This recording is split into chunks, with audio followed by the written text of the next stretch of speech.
Exercise 2.6 का question 2 का part 8 है। डिफरेंशिएट हमने क्या करना है विद रिस्पेक्ट टू एक्स। तो आइए स्टार्ट करते हैं। अब हमारे पास यहाँ पर क्या है, एक्सपोनेंशियल फंक्शन और जो है हमारे पास साइन फंक्शन का जो है क्या है, प्रोडक्ट है। तो हम प्रोडक्ट रूल यूज़ करते हुए इनको एवोलेट करेंगे। तो D Y over D X मेरे पास क्या आ जाएगा, प्रोडक्ट रूल क्या कहता है, first function as it is derivative of second. आप प्रोडक्ट रूल में ऐसे कोई भी कर सकते हैं, फर्स्ट फंक्शन को छोड़ें या सेकंड का डेरिवेटिव लें, ऑर्डर चेंज कर सकते हैं। इसी तरह क्या है, साइन 2x अब छोड़ देंगे, डेरिवेटिव ऑफ। अब हमारे पास क्या है, e माइनस 2x ऐसे लेंगे। साइन 2x का डेरिवेटिव क्या होगा, साइन का डेरिवेटिव, साइन x का डेरिवेटिव क्या होता है, cos x। तो यहाँ पे क्या आ जाएगा, cos 2x, फिर फर्दर डेरिवेटिव 2x का क्या आएगा, 2। तो मैंने उसको मल्टीप्लाई कर दिया।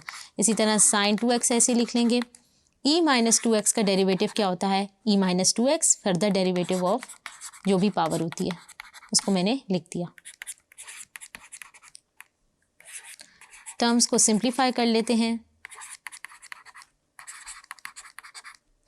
मेरे पास क्या आ जाएगा, यहाँ पे माइनस आ जाएगा, -2 e माइनस 2 साइन 2x, और यहाँ पर क्या आएगा, एक x भी मल्टीप्लाई हो रहा है। कुछ कॉमन निकाल लेते हैं, 2 की power e minus 2x common निकाल लें तो क्या बच जाएगा, cos 2x minus sign 2x। तो हमने क्या किया, एक्सपोनेंशियल और ट्रिग्नोमेट्रिक फंक्शन के जो हैं डिफरेंशिएशन के फार्मूलाज को यूज़ करते हुए इस क्वेश्चन को सॉल्व किया। होप सो आपको समझ आया होगा। Thank you.